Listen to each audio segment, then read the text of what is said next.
Hi guys, thanks for tuning in to another episode of Nuggets News. Well, we're back with a special guest today, Tyler, who's a contributor at Thorchain and Nine Realms as well. So we're going to be diving into a bit of Vultisig news, the new wallet, Thorchain integrations and the roadmap, and some of the other stuff that's going on as in the world, and the importance of decentralization and censorship resistance. So welcome to the channel, Tyler. Hey, no, thanks so much for having me on. So for those that aren't familiar with maybe Thorchain and Vultisig, we've had JP on the show a few times over the years. But do you want to give people kind of the rundown and where you see it sitting in terms of importance of projects and protocols? Yeah, sure. Thorchain is a decentralized exchange that's also a blockchain. So the blockchain acts as a decentralized exchange. You can swap Bitcoin for stablecoins or Ethereum or any other chain that we connect to. So you can think of it as decentralized infrastructure. We're one of the oldest DeFi projects out there, and been swapping Bitcoin for Ethereum since 2021 in mainnet. We do swap services for a lot of the biggest self-custody wallets, and Thorchain is, it's been around, since the beginning of DeFi. And Voltisig is a project that was made by JP, one of the co-founders of Thorchain, and it's a MPC wallet. So it's a self-custody wallet that shards your private key. So it uses similar technology to Thorchain, and that's kind of why JP went and developed that project separately. And it's a great complement just to the ecosystem and a really cool self-custody wallet to use. Yeah, so for people at home, if you haven't used Thorchain before, I'll obviously put all the links in the description below. But where it's become popular, I think, is for those really large swaps. You know, we've seen people swap $1 million of Bitcoin to $1 million of ETH or stablecoins in their own wallet from their own custodial wallet. So that's really important, and we're heading into this world where it's just the exchanges are cracking down and all this KYC and this type of thing. So the other thing you touched on, Vultisig, so we'll probably do some more tutorials on that in the future, but partitioning that key. So one of the biggest problems in crypto we have is people clicking on the wrong link or email and getting phished and all that type of thing. So do you want to maybe talk about how that partitioning of the key between the three devices and all that is a bit of a game changer?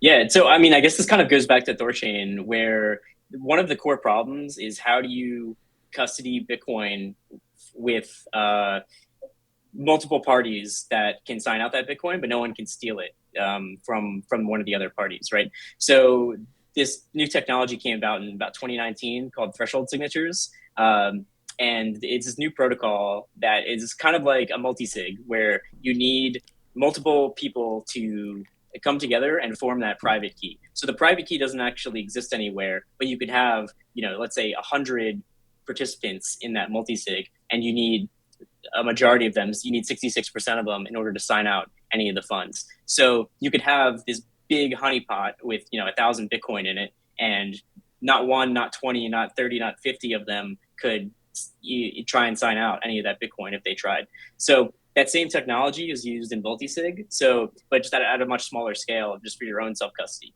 So, it's basically what any large scale custodian uses. Like any like Fidelity isn't custodying their Bitcoin on a with the seed phrase. They're using MPC technology and CSS, and what Voltisig uses is that just that same technology. Voltisig is all open source, great wallet. I use it myself, and it's just abstracting that same concept, but you just use it yourself. So I have like one key on my MacBook, another one on my iPhone, and I need both of them in order to come together to sign out any funds. So if one of my devices gets compromised, then the other one won't let any funds get signed out, essentially. So you could do like a three out of five multi-sig, just with your own self custody. So it's a little bit different than just regular multi-sig, and it's a lot more flexible. So that's why we really prefer MPC as a technology. That's really grown over the past like 4 or 5 years, and it's a very brand new technology, and it's pretty much where every single like seedless wallet that you see, they're all using some form of MPC. Yeah, and do you want to maybe talk about some of the integrations or like who your sort of target partners are and who you're seeing sort of use this technology, and maybe tied in with what we saw the other day. I know Ledger said they were sort of phasing out support for Ledger Nano OS. So do you want to maybe just talk about in general that role between the centralized companies that are making these hardware devices versus having your own sort of software based partitioning and doing it all yourself? Yeah, I mean, so with a TSS or an MPC type wallet, there's a bunch of different wallets that do it. I know Zengo does it, which is another great wallet.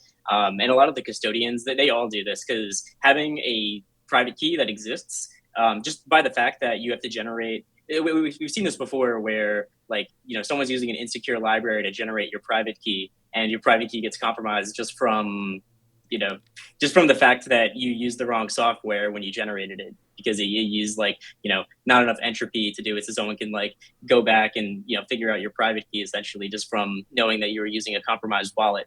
Yeah. So when you're using MPC, the private key never actually exists. It's just formed, but the private key never actually exists. But when all the MPC parties come together, you can form a signature that is the same as what a private key would produce essentially. So it's more secure in that way, where like there's no single point of failure.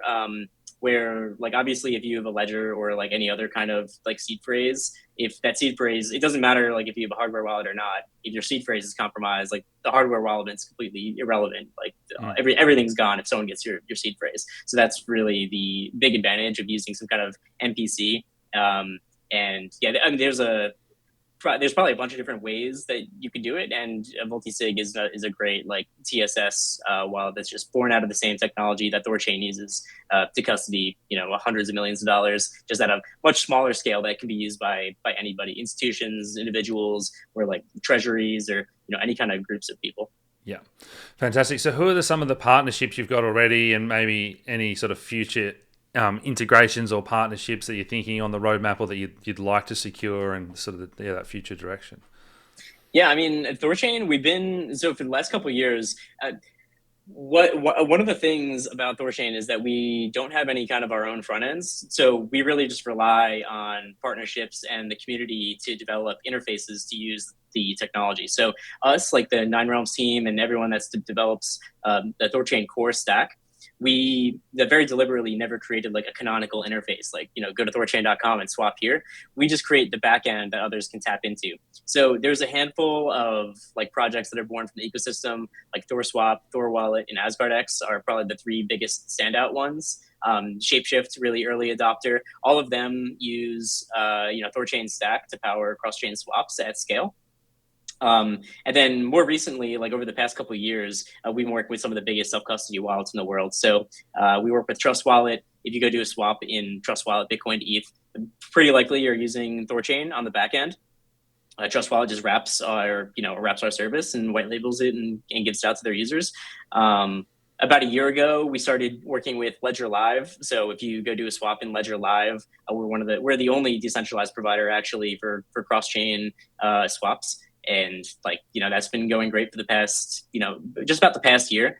And basically we try to work with every single one of the largest self-custody wallets. There's a handful of others that we work with, including BitGet, OKX Wallet, and I'm sure I'm missing like half a dozen of them off the top of my head. But we're if we're not in there already, we're in some kind of conversation to make it happen, because Thorchain is really the only the only protocol that's actually moving coins at scale cross chain, especially Bitcoin, which is really just like the big unlock for a lot of these. Because right now, pretty much any one of these wallets, most of them are powering their revenue off of swaps, but they're still using custodial providers like Changely, ChangeNow, CIC.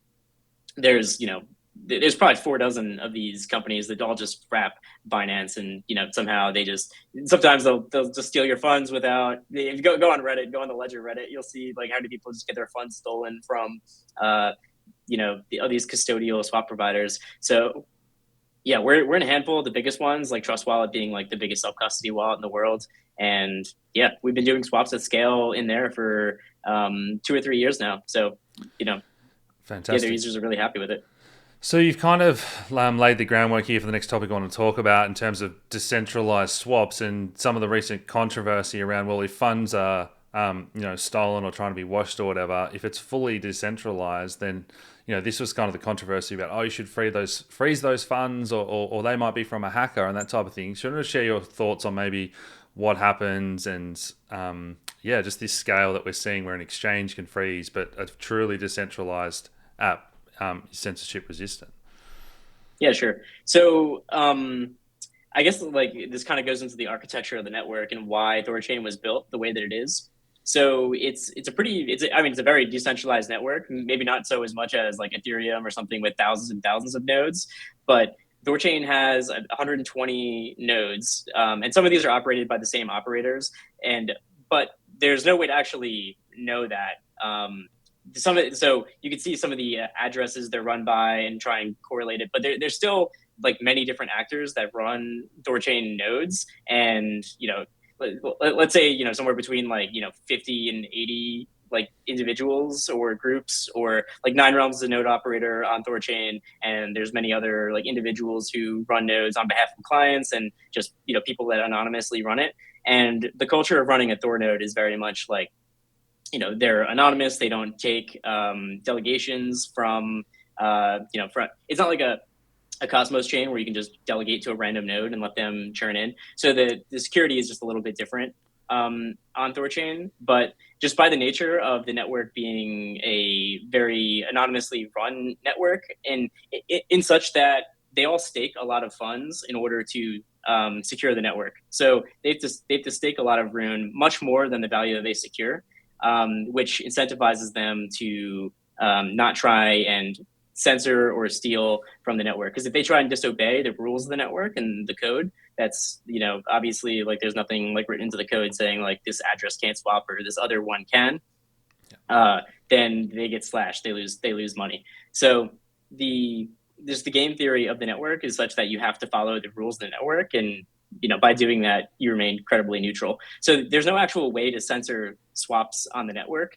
If the network sees funds coming in with a valid memo that says, "Hey, this is Ethereum, swap it for Bitcoin," the network has no choice but to obey the rules of the network. It can't say like, "Yeah, we're just not going to serve this swap, and we will serve that swap." And in doing so, would just be a huge capture vector for like it would basically like what's the point of even having this network if you're able to decide arbitrarily that one swap can go through and which one can't? If funds that are validly signed out on the blockchain are transferred to our vaults, then the network has no choice but to like create some kind of result out of that. So there's nothing that any single party or even any group of individuals, unless it's the entire network that comes to a consensus, could never do anything to censor swaps or to do anything unilaterally. And that's kind of the beauty of a blockchain, is like you need a consensus in order to do anything. And when there's not a consensus, things just continue as normal. So unless the entire network came together and said, "Hey, we're not going to observe swaps from this one individual," then it's not possible for the network to censor any individual. But just like if there was some code written into Bitcoin that said, "Hey, this one address can't transact" or whatever, that's also part of the rules of the network. So the beauty is that you need a consensus to do anything. And just with this type of technology, like there's obviously a lot of very like libertarian, laissez-faire individuals who are just it's part of the culture, right? Yeah. So like I don't see anything like that happening. And if funds are validly signed onto the network has no choice but to obey. And if any node operators don't agree with those decisions, like we saw, with some of the Bybit hacks back in February this year, then they're free to leave the network as well. Every 3 days, new nodes join and old nodes are kicked out. And if you decide that you don't want to be part of that, you can shut off your node and you can leave, you can churn out, you can sell your Rune, and everything just continues on as normal. So the whole design of the network is built to be censor resistant and withstand these types of events. It can withstand node operators leaving and coming in, and new ones will come and take their place. And you can see even when there's like a lot of volatility that happened like earlier this year, it still works. Like, and it doesn't break. Like it still continues on. So it's just built into the DNA. Yeah, do you want to maybe talk about earlier this year where there was a bit of, I don't know whether you want to call it FUD or whatever, about maybe, the prices collapsing and death spiral and blah, blah, blah. But do you want to maybe talk about how that app layer was separate to the base layer and how profitable Thorchain is and kind of how it's fixed and, how that all played out. Yeah, there's a lot to go into there for sure. All right, so I guess so. Part of the price collapse earlier this year, a lot of that is Thorfi, and Thorfi, it's super complicated, so we're not going to get into it too much. But I guess what you need to know is there's two products: that's lending and savers, both of which were built on basically derivative assets. Like they're built on these derived assets and synthetic assets, which weren't one-to-one backed by the like by Bitcoin or by Ethereum or USDT or whatever. So once there was like really negative price action, and then that started causing panic and FUD. Things just kept getting worse because, like, as prices get worse, it just causes others to start to panic and withdraw, and it basically caused an event where the node operators then decided to, and this is part of what I was talking about before, where the nodes had to come together and say, hey, we're going to pause this program. Where one individual couldn't just say unilaterally, like, this is going to stop forever. Like the nodes have control over the network, and that was very clearly demonstrated in January when this was all going down. So those programs were discontinued, and and this was already when we were on the path of moving towards this app layer of secured assets and moving into like one-to-one, basically. They're not really wrapped assets, but we'll just call them wrapped assets on Thorchain. We call them secured assets. So where it's like one secured asset is one Bitcoin in our vaults, but all the Thorfi stuff tried to keep everything within the pools, and we synthesized liquidity and we did all this complex stuff behind the scenes. Obviously it didn't work. So, that is scrapped. We moved past that. Obviously that was extremely painful. I don't mean to like brush by that because it's obviously like a very big chapter and a lot of people were negatively affected by that. The resolution of all that being two things. First thing is TCY, which is the asset that we issued to people that were affected by Thorfi. So if you had $1 in debt that was affected, you have one TCY token. So we sent out these assets to claim by anyone that was affected by Thorfi. And basically, what we did with those tokens is 10% of the system revenue goes towards those TCY stakers. So if you claimed your asset, you can stake it, and then you get your portion of 10% of the Thorchain system income just indefinitely. So that was an important part of just the recovery of Thorfi because it realigned the creditors in this system and realigned them with the system to not be like, all right, panic, pull out. But it also gives them liquidity to leave and take a haircut if they want to. But it also incentivizes them to stay and potentially see upside out of it and recover and more so, which is stuff that we've seen with sorry, I'm forgetting the name, but that one exchange that issued. Yeah, Bitfinex. It's happened a handful of times in other cases where they're way more than whole. So that's the cool. That's TCY. Second thing is the app layer, which is something that we started last summer, and this is something that our team has really wanted to do for a while, but we had to put this off because of all the Thorfi things that was like very much like on the roadmap of things to do. So finally, this was prioritized. Too little, too late, though. But more like in October, we were able to. JP was really the one that went. Acqui-hired the Kujira team, so they were born out of the Terra collapse. They built their own chain, and then their own chain had their own things that happened. And they're like really talented DeFi builders, and they're really experienced in building on Cosmos chains, which Thorchain is a Cosmos-based chain. So we took some of these guys. We also brought in Strangelove to just upgrade our whole Cosmos stack. And then what we did is we brought in secured assets, which are our one-to-one wrapped assets, and smart contracts. So like many other chains just have generic smart contracts, we are doing it in a very similar way, but in a permissioned environment where this team is building out just a lot of all these apps. And it's called Rujira, by the way. So like if I say app layer Rujira, you could say them interchangeably. But they're building out an entire DeFi stack, and all completely vertically integrated into the Thorchain stack. So we have this base layer of swaps, which has been going on flawlessly, throughout all this, Thorfi collapse and drama and like pain, right? A base layer completely unaffected by that because of the action that the nodes took, and now the future of things beyond just swaps on the base pools is the app layer. So they're building things like perps, lending markets, stable coins, but in a very vertically integrated way where it's not going to cause like this fracturing of liquidity that you see on other chains where there's like 5 dexes. Like there's going to be basically one app built for each of these stacks, and all built on top of the decentralized custodian, which is Thorchain. So you could think of Thorchain, it's a DEX, but the DEX is one of the many apps that are built on the Thorchain base layer. The real purpose of the chain itself is for decentralized custody, which kind of goes all the way back to the MPC thing that we were talking about at the beginning. So Thorchain is a decentralized custodian, and now we have CosmWasm powered smart contracts on top that can interact with the custody layer. So that's pretty much like the whole Thorchain stack in a nutshell, in like 2 years of history in like 5 minutes. Fantastic. When you mentioned the stablecoin, I know there was talk of a Thorchain stablecoin, maybe backed by Bitcoin, ETH, other stables, or maybe Rune, whatever. So, have you had any specifics or anything like that?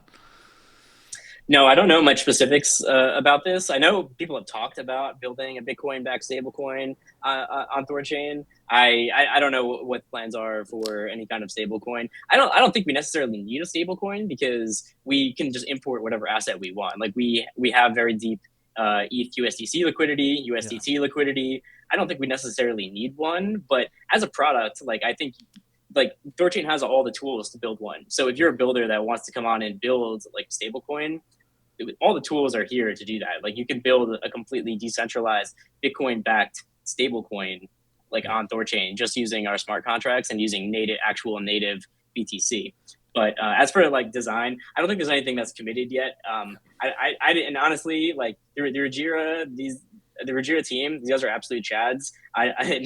But I don't know like how much in their purview building a stable coin is. So yeah, I don't know too much about like specific design on the app layer, just but like much more than like just the general architecture of like how we are starting to deploy these apps, because Rajira is really new. They just started deploying their smart contracts maybe a month ago. I think Perps just went live like I want to say 3 or 4 days ago at this point. It was this week that Perps went live. So these are like some brand new things. So no news as far as like how the stable coin is going to work or anything like that, or even if it'll happen. There could be multiple stable coins. Like if you're a team that wants to build a stable coin on Thorchain, definitely get in touch.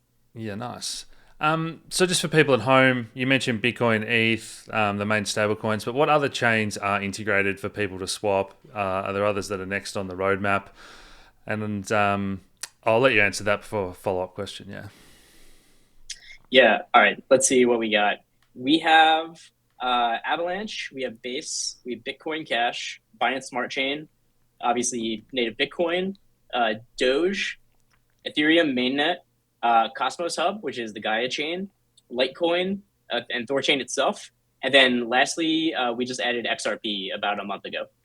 Fantastic. And on the roadmap, there's a bunch on the roadmap. Obviously, like the number one thing that you'll probably see missing from that list is Solana. So Solana is coming. It's coming this summer, actually. And I know it's been coming for a while, but the architecture behind Solana, there's a whole mess of things that make it very difficult to do Solana. I guess the TLDR is that Thorchain was architected around there being just one encryption type called ECDSA, which is what all our current chains use, and that's what Thorchain itself uses. Solana uses EDDSA, which is a different encryption type. So we kind of have to step back and re-architect the entire creation of vaults, and using multiple encryption types. We've used multiple encryption libraries to do this.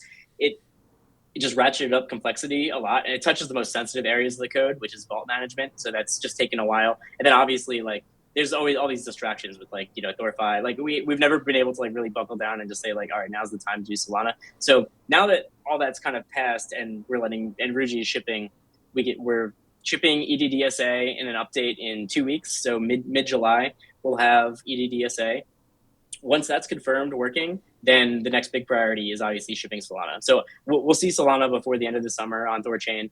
And that's just besides Solana having just is being kind of crazy from a dev UX perspective, where Solana actually produces blocks faster than you can read them individually. Where like every other chain like Bitcoin, we read every transaction on Bitcoin and we see, is this coming to a Thorchain vault? Is this being sent out of a Thorchain vault? Like we're looking at everything. You can't do that on Solana just because it's too fast. It's crazy to work with. So we have to work with this thing called geysers, which is essentially something that will basically give you a notification if something is coming into one of your vaults or out of one of your vaults. So it's kind of a change in architecture. And yeah, it's something that we've had to work with for a while now. And yeah, it's like multiple like roadblocks that have put us past like doing Solana, and things have just been kind of getting backed up. It's finally on the top of the roadmap. So Solana is obviously on the top of that list. Before Solana, actually, we have Tron, which is slated for the next update too in mid-July. So, Tron's obviously just been absolutely killing it. They're really focused on just payments, stable coins, especially USDT.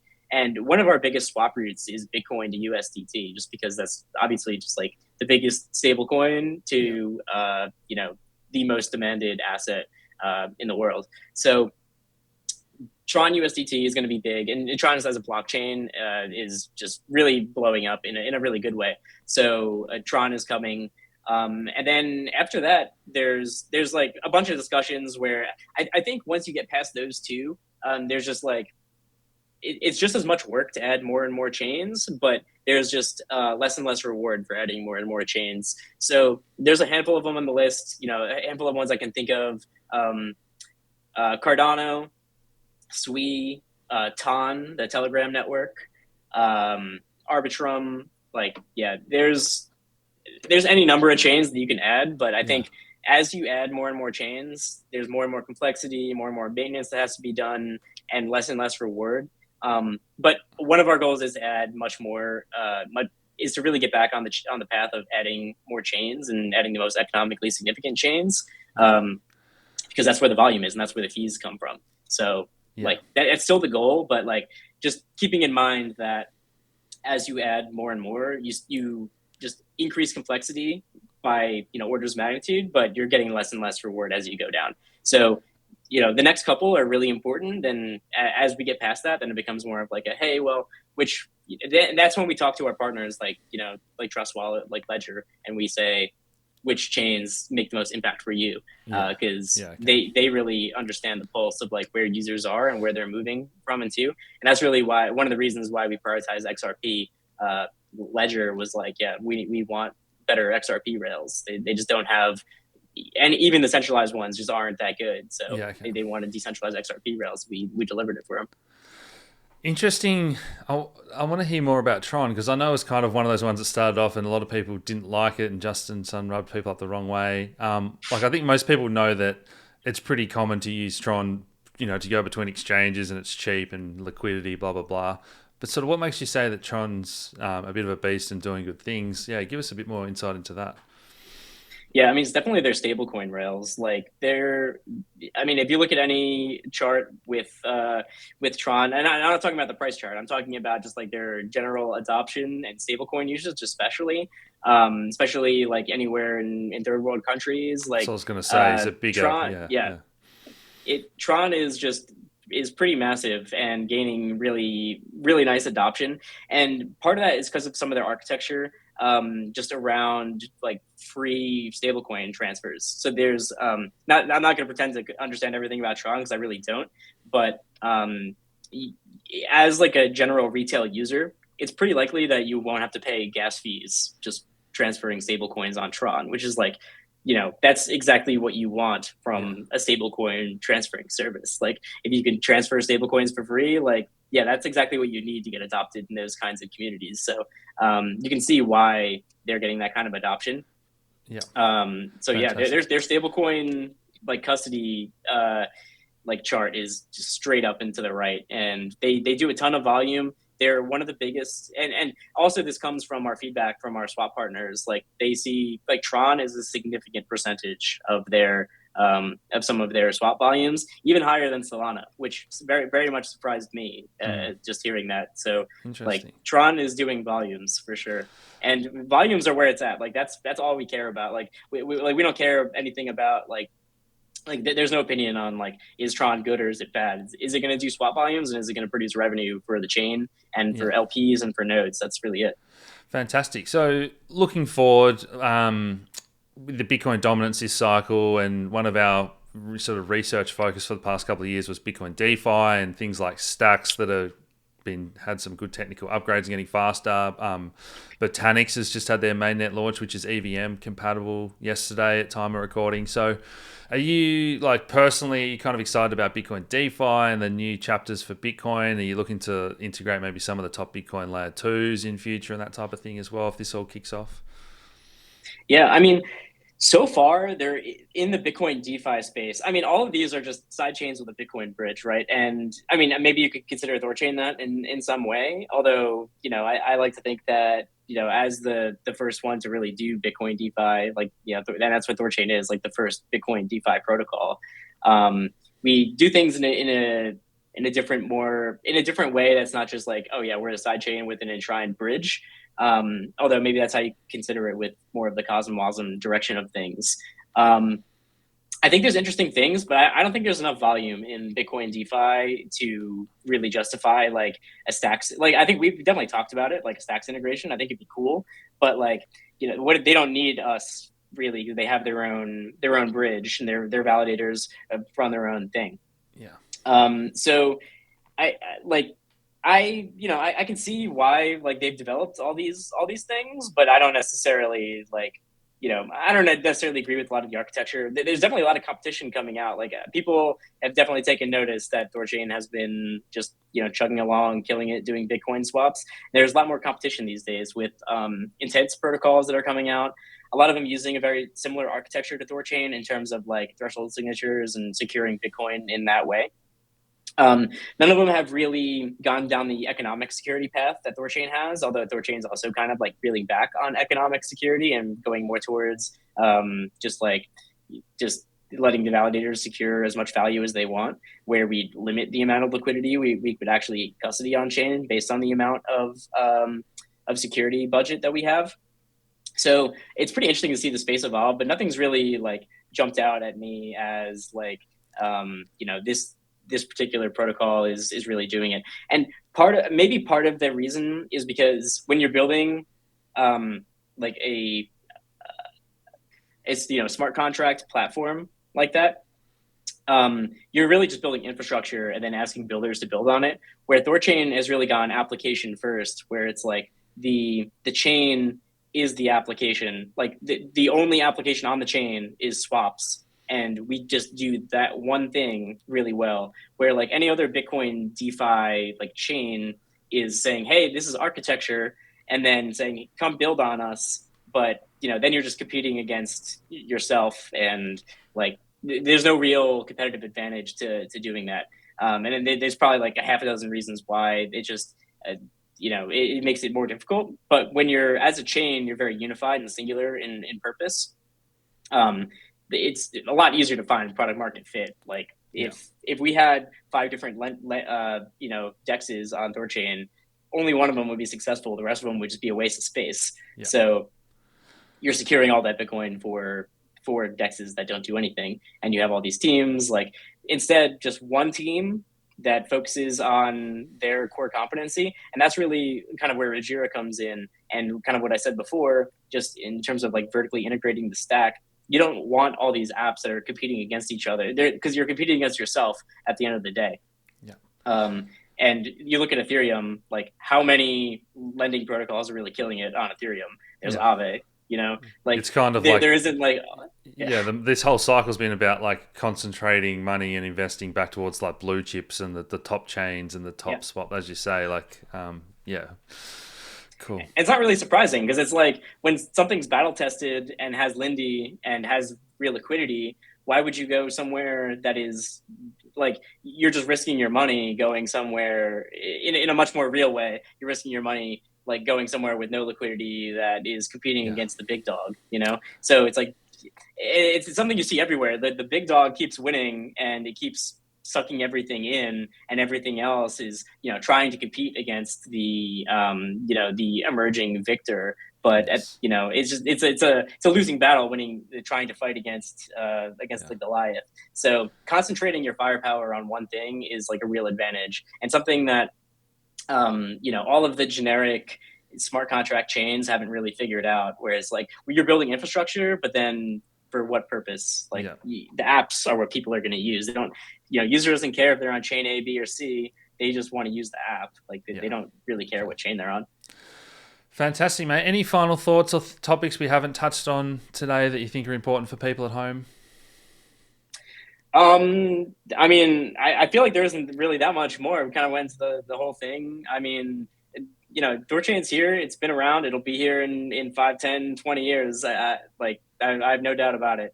The ecosystem's strong, and like, yeah, we're here to build. So, Thorchain is just decentralized centralized exchange. Yeah. So if that makes any sense, Yeah, right? yeah. No, Decentralized custody and then vertically integrated apps built on top of it, and that's really where the power lies. fantastic, And guys. it's all about fees, right? It's all about building apps that people are going to use, getting really deep liquidity, and then just shipping things out there. Like we're building, open source infrastructure for the industry, and that's really the goal and where we're at, and we're pretty close to actually realizing it. I think Thorchain is probably 3 years away from being able to ossify, and then we don't have to ship any more updates besides just like adding new chains every once in a while, I think. Well, yeah, it's fantastic. You guys have done a great job for a number of years now. The protocol is making plenty of money, as you said. Looking forward to what's coming next. The links to follow Tyler, Thorchain, Vultisig, and everything will be down below, guys. But thanks so much for joining us, mate. We'll have to catch up again in the future. Awesome. Thanks. Cheers, guys.